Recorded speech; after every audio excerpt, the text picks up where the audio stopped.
Diego Pavia versus Ty Simpson, College GameDay. What more could you want from this atmosphere?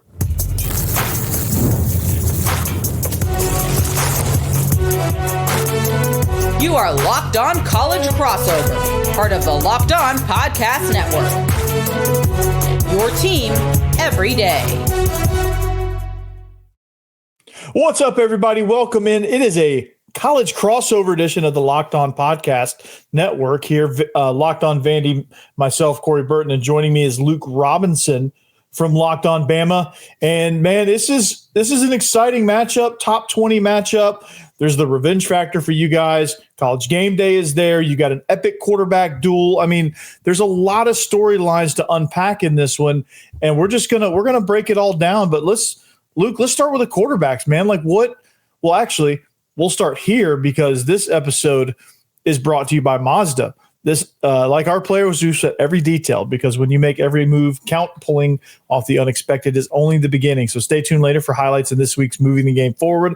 Mazda, move and be moved. So speaking of two guys that move the game forward, Ty Simpson, Diego Pavia. So tell me, Ty Simpson versus Vandy, like what do you see with Vandy's defense? How can Ty Simpson attack this defense? Where is Vanderbilt in y'all's eyes most vulnerable? Well, I think Vanderbilt is probably most vulnerable where Alabama is strongest, and that is in the pass defense. And I think Alabama is clearly going to have the better athletes, but Vanderbilt plays sort of that one heartbeat, right? I mean, Vanderbilt also just plays, they are a true reflection of their coach. They seem rather no nonsense. And, they're going to do it all the same way. And if that happens to be wrong, so be it, but they're all going to be wrong together. And there's certainly something very noble about that. And it can be very successful if everybody's on the right page and you're going in the right direction. So I think Alabama's advantages are going to be in the passing game because, frankly, Alabama's running game has been rather pedestrian this year. Jam Miller came back, and he was huge in the win against Georgia. There's no doubt about that. However, he had 16 carries for 46 yards. I mean, he had a few catches for a few yards, and one of them was huge to seal the game. But it's not like Alabama's got a Najee Harris, a TJ Yeldon, a Trent Richardson, a Derrick Henry, Mark Ingram, any of those guys back there right now. They just don't have that. They've got some running backs that are pretty doggone good, but their strength lies in the passing game. And that is certainly, even in the Florida State contest, and I was there and it was awful and I could say all these things about it. But even in the Florida State game, you could tell that loss wasn't on Ty Simpson. That loss was many other factors. So I think Ty Simpson's been rather consistent. And I think you could make the case for him being the best quarterback in the SEC right now, if it's not Diego Pavia. Yeah, absolutely. I mean, this game features, I think statistically based on quarterback rating, the two best quarterbacks in the conference. Now, what I really love about Ty Simpson is that he is so poised. He throws with great anticipation. He can fit the ball in tight windows, all of the things you need out of a distributing quarterback. Like he is Ryan Grubb's perfect quarterback. He is the right-handed Michael Penix, right? And that's exactly what they did with Michael Penix at Washington, is what they're doing with Ty Simpson now, getting the ball out quick, designing route concepts that really stretch the field vertically and horizontally. So they put a lot of pressure on the secondary, and it makes it, with his timing and his rhythm, it makes it, Luke, where you can't really get to him because Georgia tried. Georgia had free runners. I think up front, as far as blitz package wise, they had a pretty decent game plan to try to stop Ty Simpson. But Ty Simpson gets the ball out quick. So, like, there's other ways that I feel like Vandy's defense is going to have to pressure this team, and they're going to have to, if they're going to stop this passing game or slow it down, because there's not really any stopping it, but if they're going to slow it down, they've got to get hands on receivers. They've got to disrupt the timing, not necessarily with Ty Simpson, but with the receivers out on the perimeter too. Yeah. And that's the thing is, for the most part, Ty Simpson's been on the same page with his guys. And it's oddly enough, the one guy who has not shown the ability to make all the catches when the passes are right is Ryan Williams, who had a pretty good game against Vanderbilt last year. He made a dazzling touchdown grab and run. But I think he, like everybody else in that Vanderbilt game last year, probably would like to have that one over. Yeah. But Ty Simpson has been really, really efficient. No interceptions yet. Now, that is a monster positive, and everybody loves to talk about it. What you do worry about, though, is like a guy who's made 47 free throws in a row, and then he misses the one free throw that's number 48 that in the most crucial of moments. Mm-hmm. And all of a sudden, the 47 free throws don't matter anymore. It was that one that you missed that was the big problem. And that's what you worry about is like when he throws an interception, I just hope it's like in garbage time or it's like at the very beginning of the game and the opponent doesn't score from it, because you'd hate it to be his first interception be something like a crucial pick six. Yeah, I mean, that was a big factor in last year's game was a pick six from Jalen Milroe early in the game. It just kind of set the tone for the game. So no matter when you get a pick six, it's always very, very detrimental in a game that's tight like this. So switching gears to Diego Pavia, is there anything you want to know about Vanderbilt's offense and Diego Pavia? Like he's a special dude, and I'll talk about Bama's defense here in a second. But y'all gotta love him, right? I mean, he's just got to be sort of.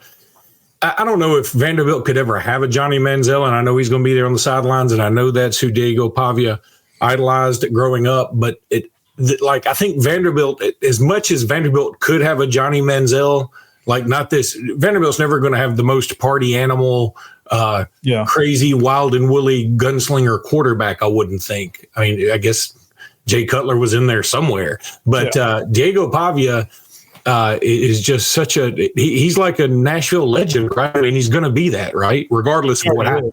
Yeah, he already is. And this result, I don't think has any bearing on that. But I mean, just think if he somehow comes out with a win Saturday, I mean, you might as well build a statue. I mean, he's a generational type of talent.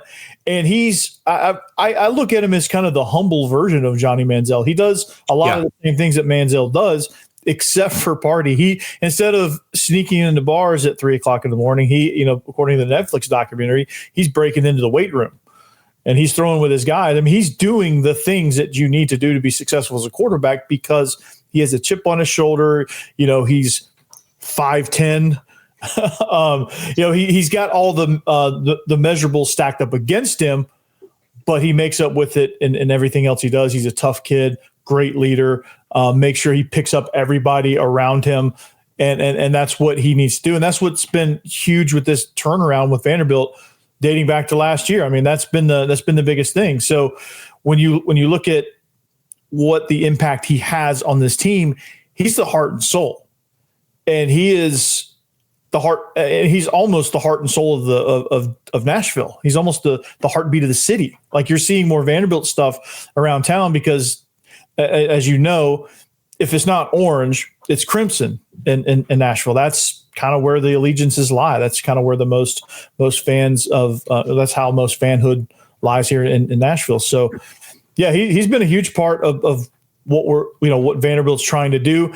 And the scary part is like everything that he was deficient in last year, he's improved a great deal. Like every passing attribute he has, pocket presence, pocket awareness, accuracy, timing. The only thing he hasn't really improved on yet, and I think that's just more of his physical limitations, is his deep ball accuracy. All of his interceptions have been on deep shots where he's underthrown the receiver. So that's not great, but I think everything else is elevated to the point where Vanderbilt's scoring 49 points a game.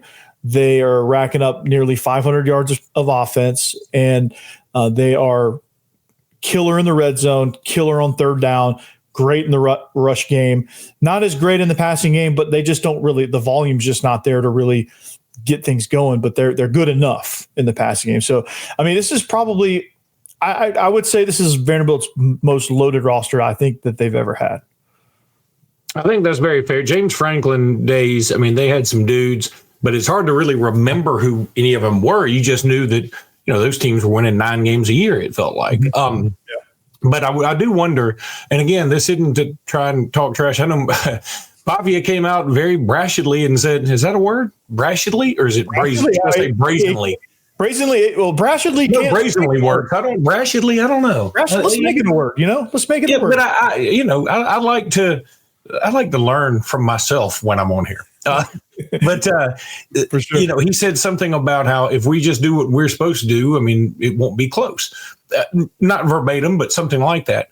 And I was asked about that on a Montgomery radio station today, and I said, hey, look, any other time, any other Vanderbilt quarterback had ever said that in the history of there being football, we all would have laughed right out of the stadium. But this isn't 2017, whoever that lineman was with the very effeminate voice saying, hey, Alabama, you're next. Nobody took that seriously. Everybody thought, oh, my God, what have you just stepped in? And this is different. I really believe, whether it happens or not, I believe Diego Pavia believes that. It's not lip service. I think he truly believes that. And so, in a way, I respect it. And it's up to Alabama to stop it. Yeah, absolutely. He wholeheartedly believes it. He believes that they can go 12-0 and win a national championship. He believes they can win the SEC. He believes all the goals out there, the small ones, the large ones, he believes in every single one of them. And that's the thing that I think galvanizes the team. Like, they know he believes it. He's not just out there talking trash to talk trash. He actually believes that in those guys, and he believes that his guys, and it's because he's like, hey, it's because my offensive line is great. It's because we have a great defense. It's because I have great weapons to throw to. And he makes sure he shouts those guys out after he makes his bold statement. He goes on to give, like, he usually goes on to give credit to the guys. So it's something that I think really is a big difference mentally, emotionally for this team. And that's, you got to look at that and have a lot of respect for that. And most times when people talk trash, it's just that. It's just lip service. They don't really, it's whatever. But he's full-fledged believing it. So, but when we come back, we're going to take a quick break. When we come back, we're going to continue to break this matchup down. We're going to talk about the environment. How does Bama win? How does Vanderbilt win? We're going to get into all that, and we're going to make a prediction. This show's flying by. You know what they say, time flies when you're having fun. We'll talk about all of that next. Luke, do you play FanDuel? I do. On occasion, I don't do it as often as I should, but I do. I love it. It's a ton of fun. Yeah, I love the player props for NFL. I do same game parlays for college, and I'll do live lines for the other bets or for the other sports like NBA or NHL, or not really NHL. I don't know how to bet hockey, but in MLB, I'll do like I'll get in like the seventh inning of a baseball game and make a bet. It's the only way you can make baseball fun for me. I'm not a baseball dude.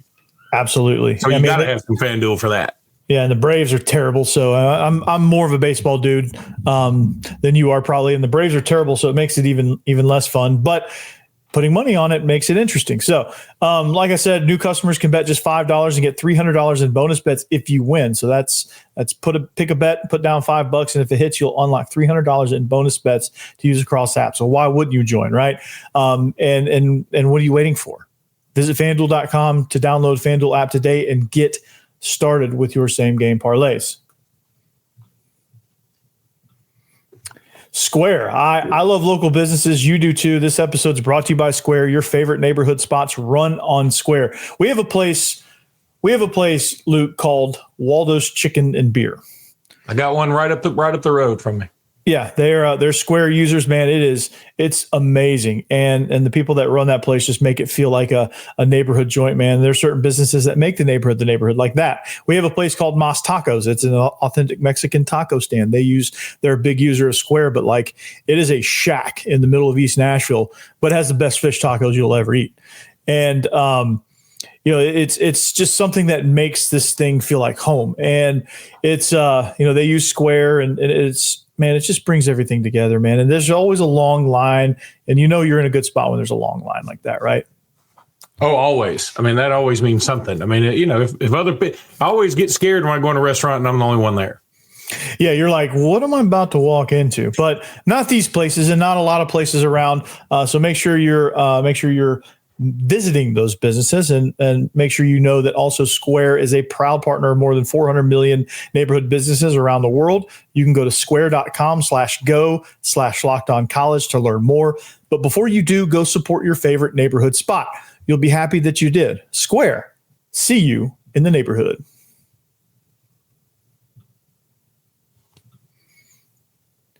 All right, thanks for making Locked On your first listen each and every day. If you are not subscribed to Locked On Bama, you're being left out. If you're not subscribed to Locked On Vandy, you're also missing out. So make sure you subscribe to both our shows, and make sure after you get done listening to Luke and Jimmy on Locked On Bama and myself on Locked On Vandy, Chris Gordy on Locked On SEC is not a bad place to go if you need a third listen there, or any of the shows in the family of shows in the SEC network of shows on Locked On Network. So make sure you visit those. A lot of great shows from top to bottom. All 17 SEC shows are phenomenal. So I wouldn't have it any other way. So Luke, looking at this game, the atmosphere, like y'all are used to having game day all the time. Like this is nothing for you guys. For Vanderbilt, it's they have to be pretty stoked, right? The game day's coming. They have to know that this is a big game atmosphere. Do you think that's a factor with that? Like, do you think Bama could get like, well, we're double-digit favorites, game day's here. It's it's no big deal. Could you get? I mean, obviously with the game that happened last year, I don't think that would happen. But is there a chance that Bama could get kind of lulled into the atmosphere? No, I really believe, look, there are a lot of similarities. Somebody brought it up to me today about Alabama 2012 going on the road to LSU, winning in dramatic fashion. Now, that game was a little different. Alabama, came in. I don't remember if Alabama was favored that game or not, but it was just a tight game, one of those classic Alabama LSU matchups. Alabama gets the screenplay to TJ Yeldon. They win the game. AJ McCarron's crying in the stands and all this other stuff. And so we come back next week, and guess what we do? We lose a game because we weren't super prepared for Johnny Manziel. Yeah. And we had a valiant comeback. Probably should have won and probably should have come back, but we had a couple of miscues late in the game that cost us. But so the same kind of scenario this week, right? Go to Georgia, a place where everybody thought Alabama would probably end up losing this contest. They get a win. I don't know about dramatic fashion, but dramatic enough. And they're coming back, and they're going to play a team that's got a Johnny Manziel-esque kind of dude back there, and that everybody's sort of unassuming. But I'll say this, the one thing, if Vanderbilt hadn't won last year, I'd probably be a little more worried about this.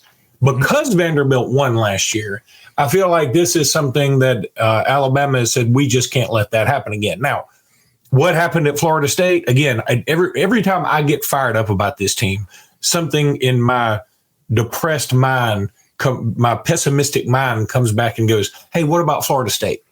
And I don't know how to explain that. I'm hoping by the time all this is over, Alabama's hoisted trophies, and we figure out, oh, Florida State was the anomaly. It was just a crazy outlier. We don't know what happened. And I think that's why this game is going to define Kalen DeBoer probably more so than some of the others. The two Georgia games, for instance, that he's won that have been just awesome games. I think this game defines Kalen DeBoer in a much bigger way because he knows what's at stake now. It's not like Vanderbilt ain't sneaking up on nobody, y'all. They're 16 in the country. They're undefeated. I know they've played a bunch of dented soup cans. I get it. And one of them was South Carolina. Even the one team they played in South Carolina was without their best player for most of that game. Okay? But Vanderbilt's good. I don't know how to – it's hard for people like me who grew up on SEC football, who know Louis – I don't know how old you are, Corey, but have you ever heard the Louis Grizzard joke about when Spain – remember it was like during one of the Iraq wars, I think, Spain wouldn't let our airplanes fly over their airspace. Yeah. And he goes, when are we taking orders from Spain? Spain can't beat Vanderbilt, for God's sakes. And I mean, everybody went crazy because it's funny. Yeah. But guess what? Spain didn't have to, ironically, take on a dude with a Spanish name like Diego Pavia. Bring it full circle. I love it, man. I love it. So, yeah, I mean, this game, honestly, the atmosphere of it, and I think there's a chance with, if it was just a normal road game, I think the atmosphere in and of itself, like isolated Bryant-Denny Stadium, like I think Diego Pavia is seasoned enough and this team is seasoned enough to where it's not going to really be a huge deal walking into Bryant-Denny Stadium. They did it with Williams-Brice. They shut that crowd up pretty fast. They shut Lane Stadium's crowd up pretty fast as well.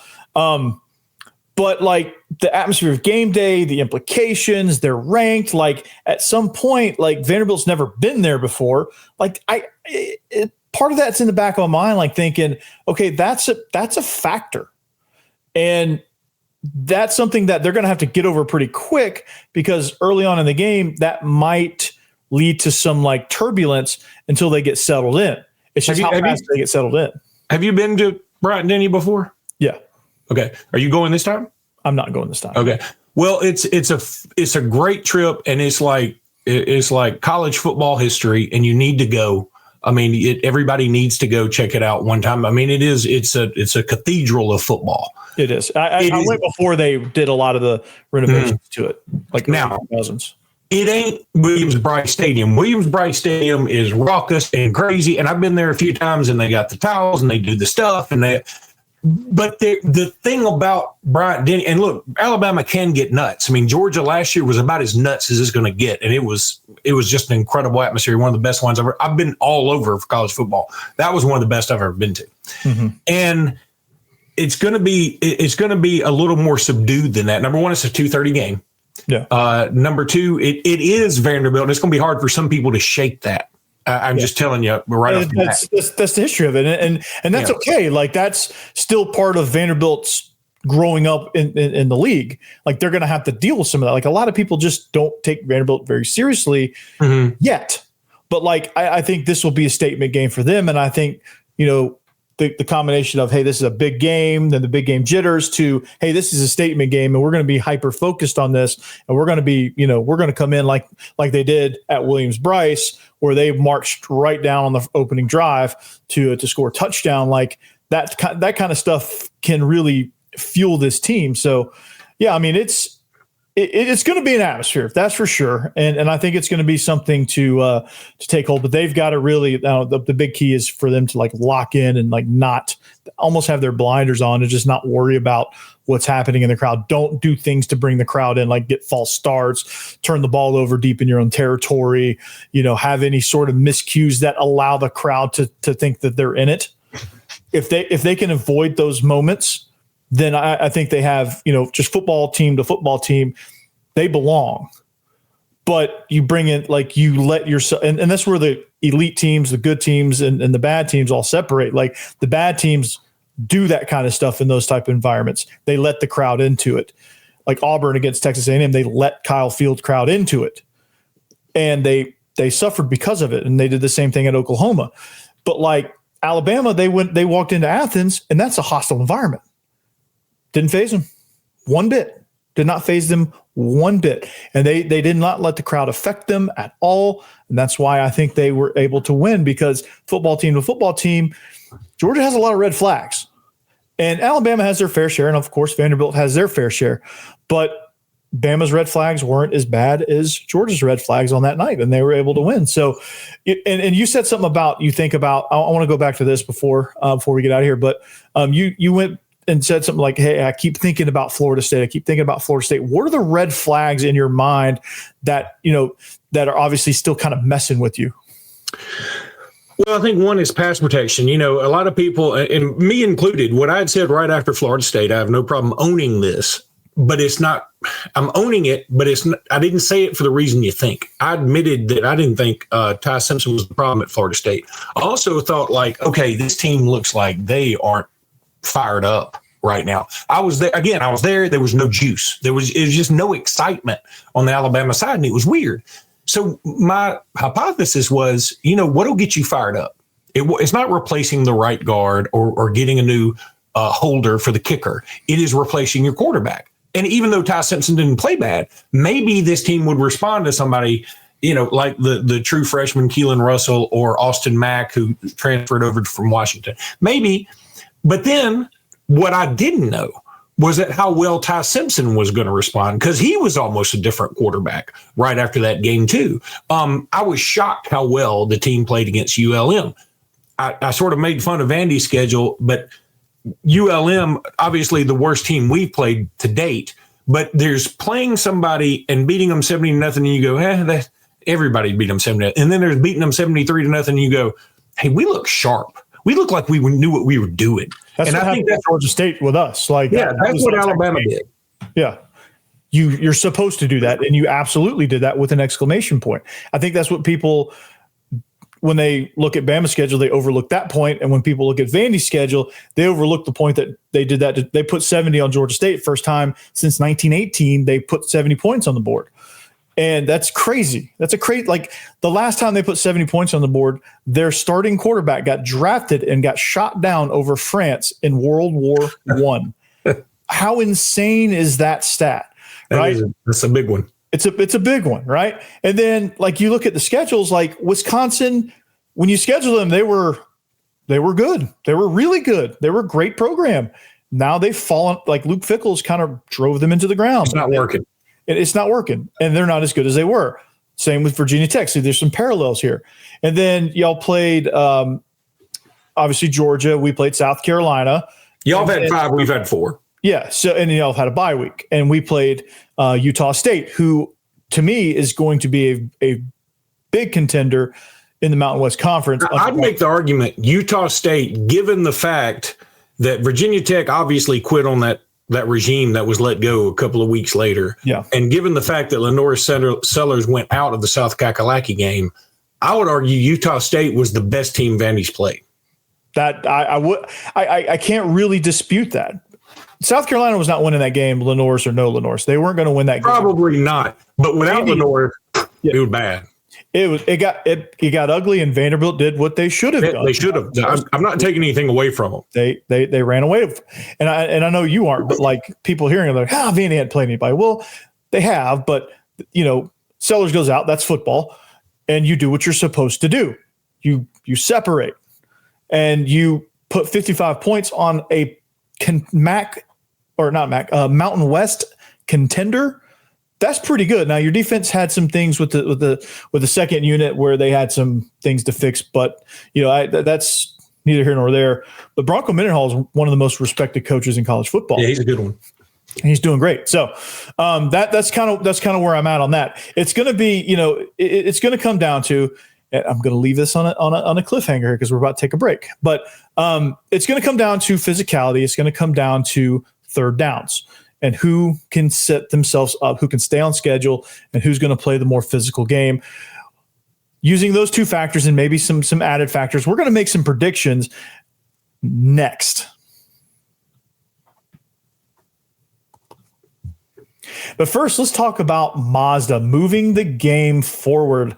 Mazda crafts cars for those who do more than simply move. Mazda delivers confidence with every ride with more IIHS top safety picks awards than anyone else. From footwork to breathwork, athletes sweat all the details.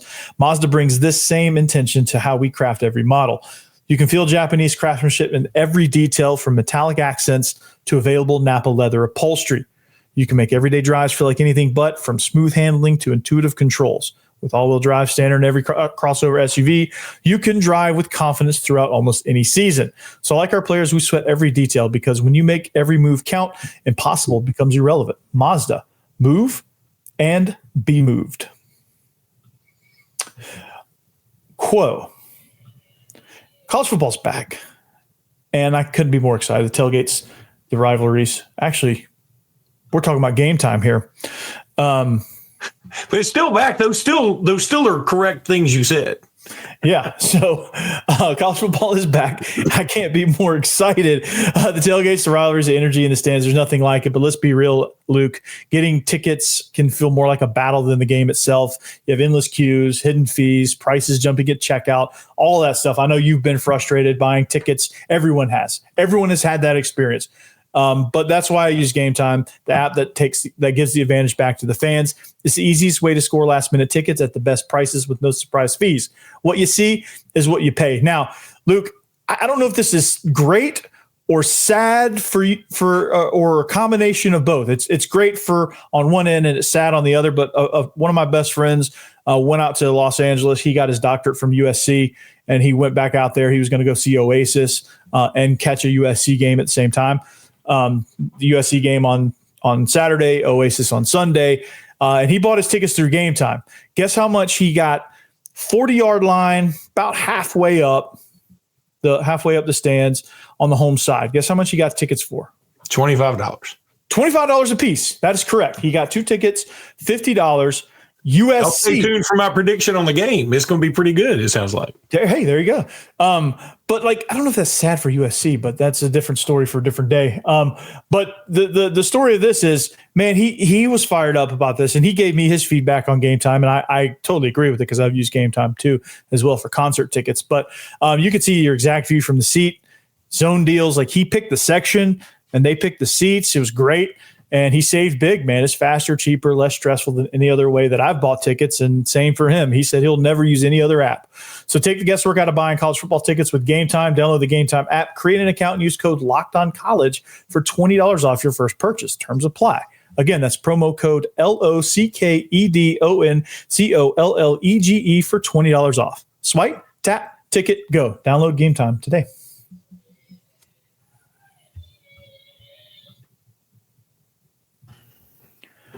All right. In the words of the great Yogi Berra, it got late early, but we're going to go into a little bit of overtime as we wrap up the show here. Locked on Bama with Luke Robinson, Locked on Vandy with myself, Corey Burton, and tell Jimmy we said hello. But if you're not subscribed to Bama, Locked on Bama, you're probably being left out in the left out in the dark, left out in the cold.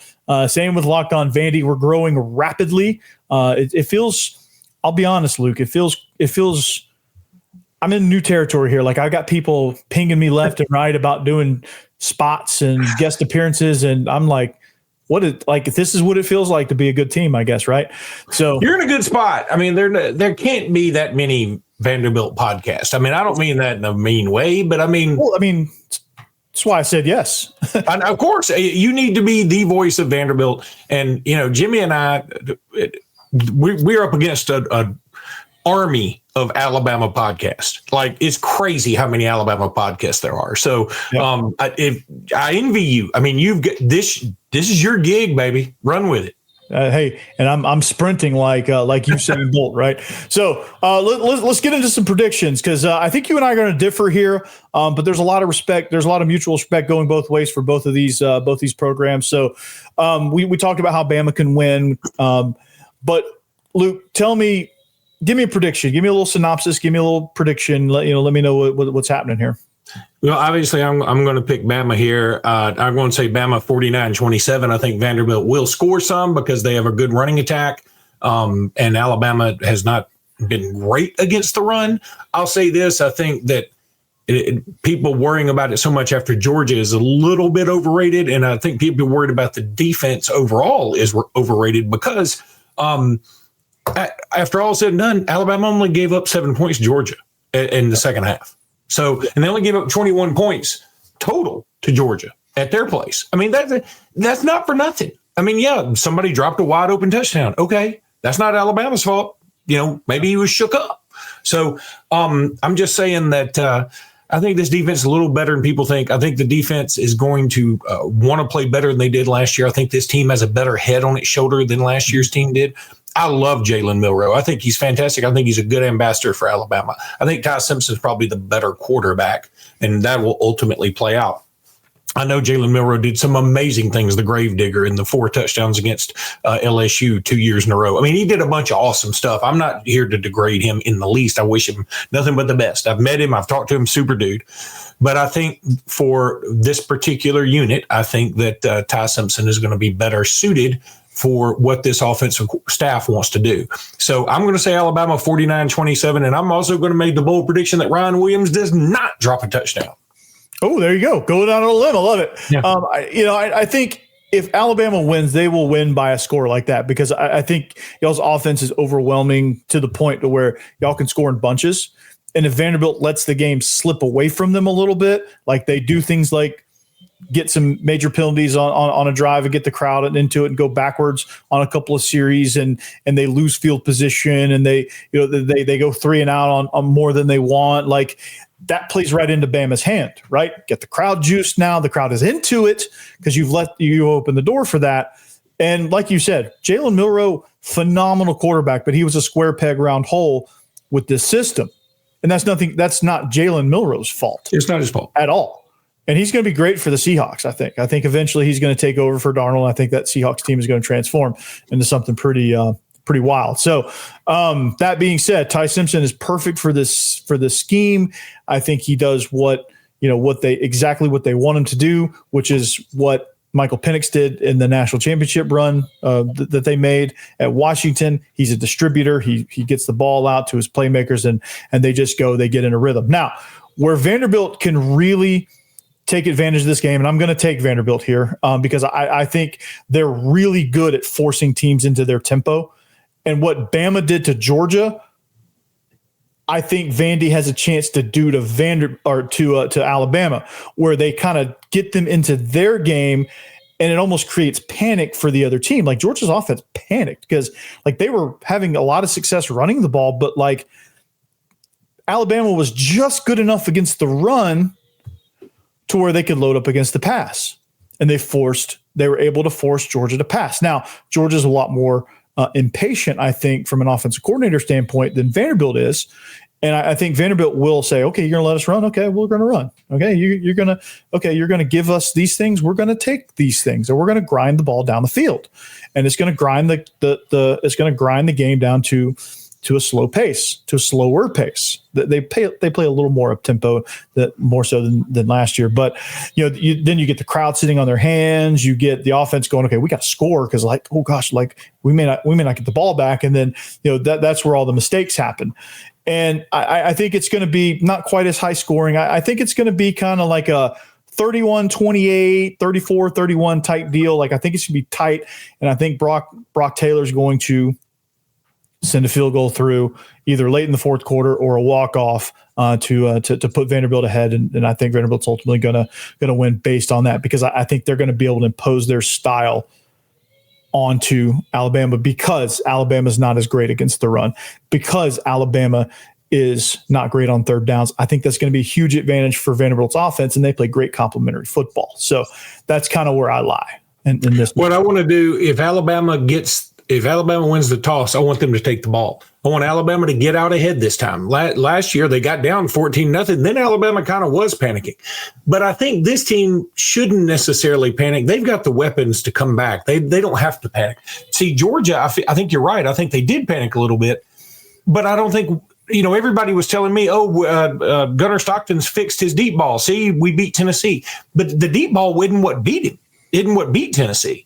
I mean, Gunnar Stockton was very patient and had some other big-time throws, but I wouldn't call them deep ball throws. And I think Alabama's going to be able to hit some of those. And if Alabama can get up, just like last year, if Alabama gets up 14-0 instead of Vanderbilt, I think Vanderbilt's in a lot of trouble. So, because I think it's going to be tougher to come back. But I think it's going to be a good game. Vanderbilt's going to beat somebody on their schedule. I hope it's not us. I mean, they're going to beat an LSU or a Missouri or a Texas or a Tennessee, or shoot, I might even favor them over Auburn at this point.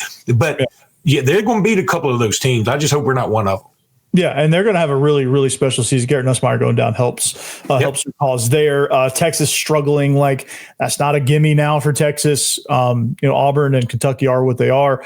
Missouri's going to be a good game, but like they kind of match up well with Missouri. So it's going to be interesting from this point forward. It's all conference games now, so you can't really hide behind they haven't played anybody now. So this is the test for Vanderbilt. If they can start the game relatively fast, they're going to be in it, and I think if they're in it, they're going to win it. If Alabama gets off to a fast start, it could be an avalanche. But Vanderbilt, that's the biggest key. Don't let them get off to that fast start. So, Luke, appreciate you, brother. This is going to be an amazing game no matter what. Bryant Denny, it's going to be electric. Game day is going to be electric. My prediction is the kid's going to hit the kick for the Pat McAfee kick on game day to win $200,000 or whatever it is they're giving away.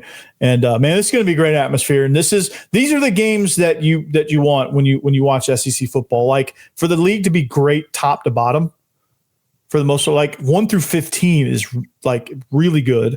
And Kentucky's kind of struggling, but they can sneak up and get you too. They're not like a doormat by any stretch. They're the doormat this year, but they're not typically. So this league is really good top to bottom. So that's exciting. That makes every game exciting. It makes every game important. So buckle up for this one. If you haven't, like I said, if you haven't gotten a hold of Locked On Bama, make sure you do that. Luke Robinson, Jimmy Stein. Do a phenomenal job over there covering Alabama in the vast sea of Alabama podcast. Man, they stand out. And then, of course, you can check me out, Locked On Vandy, each and every day. We come at you every day, covering your team every single day. So Locked On College Football, or it's not Locked On, it's Fire TV channel's College Football Kickoff. Make sure you watch that. Your boy's on it.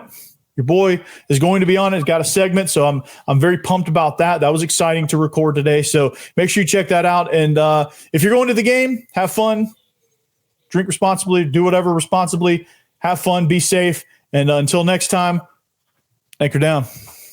Roll Tide. Peace.